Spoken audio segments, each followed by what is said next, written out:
What is going on, everyone? James here from Bass Layers. I am hanging out in the backyard messing around with some baits today, and I wanted to show you guys the projects I'm working on and some of the stuff that I have for sale on the UrbanBassLayers.com page. And we'll start off by showing you some of the stuff that I've been working on. I got a bunch of these guys going right now. When I say a bunch, I mean a lot. I got 25 of these dudes going. And I wanted to show you some of the ways that I've come up with to make this process faster to build these guys. And I'm going to be making the same stuff. I'm going to be making the same type of jigs that I'm going to be showing you here in a second. Making all my own tails. And I'm going to show you this jig that I've made here. So, this jig, my grandpa used to make stuff when I was a kid, and he made something very similar to this for something that he was making. So, as you can see, these guys are drilled out, the eyes are drilled out, nose is drilled out. I just got to get the line tie spots drilled. So what you do here, after you cut your blanks out, cut your blank out, you take the bait, and you stick it in here, right? Set you guys down over here so you can see this. What I've done here is I got these little pieces in here that are cut out from the bottom of the bait, so the bait sits in there perfectly flat.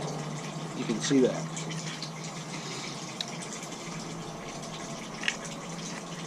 Now these pieces can pop out if you want.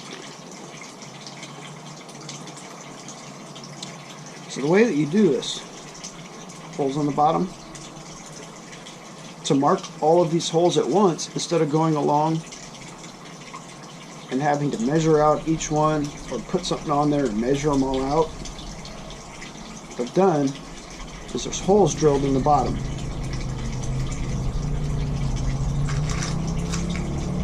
Take these pins,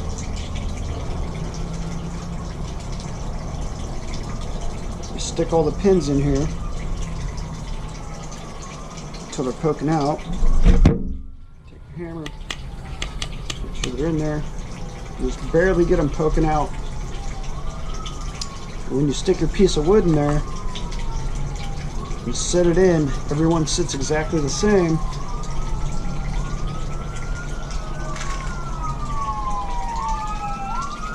Sorry for the noise.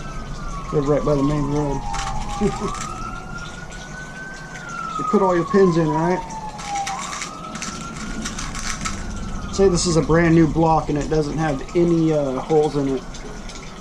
So you put all your pins in there. I know they look a little wonky, but they actually are drilled perfectly from this side. So you just tap on the wood and it'll mark your holes. And you come back on the front. I got the front hole drilled. You push through to mark your front hole, and then you got your two eye holes, which also here, pop into the side.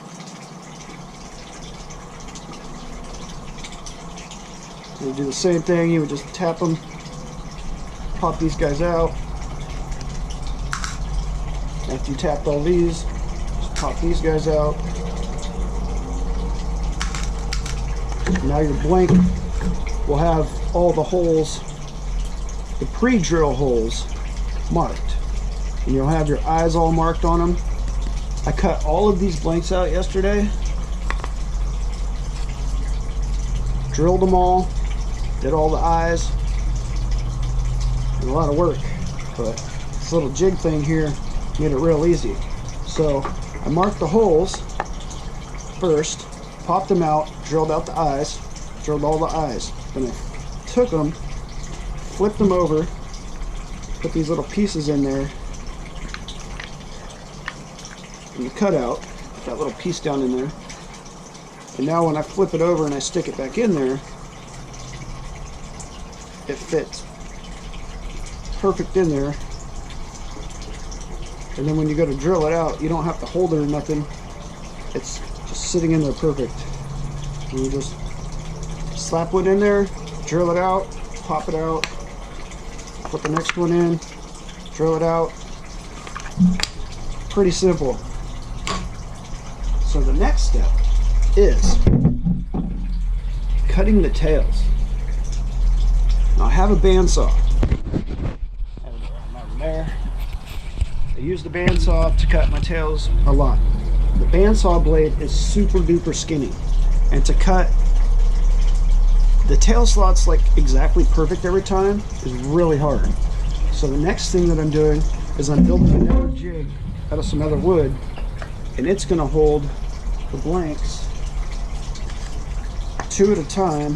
Since the bellies are flat on these, it will hold. Do this the right way. I'm going to make a jig, another one almost just like this, and it will hold 2 baits like that, except it'll hold them, if I can even hold this,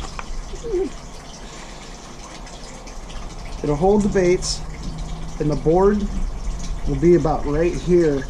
That way I can use my skill saw, set my skill saw up on top of the board, and just run my skill saw across, and it will cut. You go over there. It'll cut the tail slot better and easier and faster instead of having to do it on my bandsaw.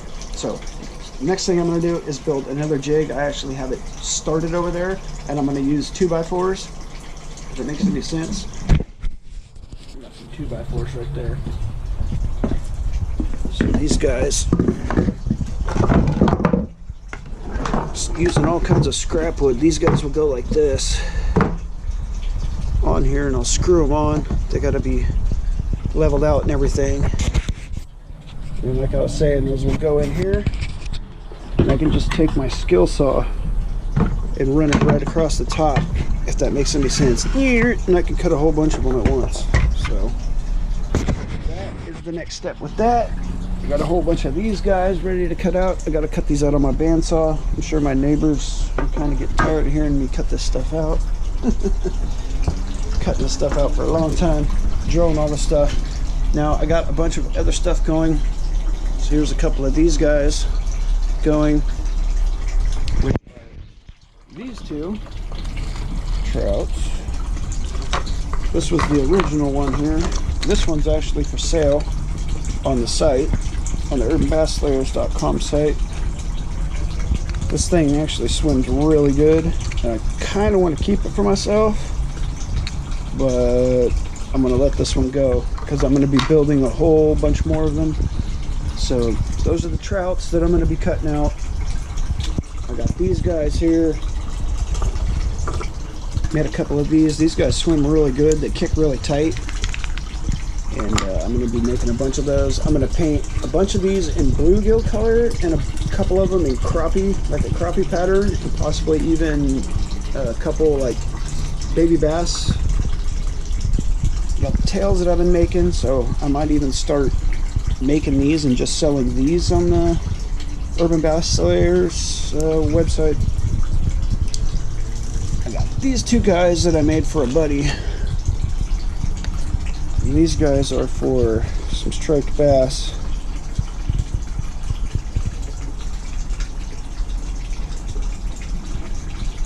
As you can see, I used the upgraded hook hangers on these guys because they're for striped bass. And in the future, I have more of the stainless steel hook hangers with the screw eyes that actually screw in, and I will be using those on my bigger glide baits. That way they're stronger, so if people want to use them for fishing for striped bass, can.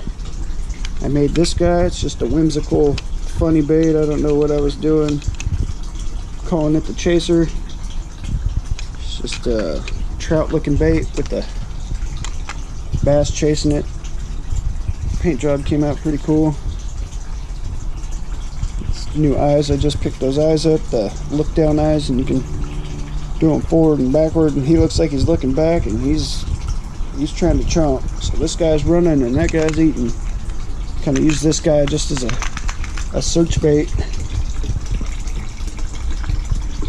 Probably scare the crap out of my fish. But I mean, these guys are pretty cool. And I got these guys, a bunch of these that I'm making. Just little like topwater walking baits. And I also have a whole bunch of these crankbaits, which are on the sales page also. Got 4 of these. Got some of these guys. That bleeding baby bass. A bunch of different crankbaits in here. These guys are all on the Urban Bass Slayer sales page. So if you guys want to pick up any of our stuff, head on over to the Urban Bass Slayer sales page. It is urbanbassslayers.com in all lowercase letters. Urban Bass Slayers, spring is coming and spawn is coming, man. It's coming quick. The fish are pre-spawn right now. One of my buddies went out and he caught a bunch of good ones on a Matt Lures bait, and pretty good sized fish, man. I need to get off my butt and get out there and fish. I was gonna go today. My daughter had a job interview and she got the job, so good stuff, man. Anyways, Urban Bass Slayers, good things are coming. Get out there, go fish. Thanks for watching.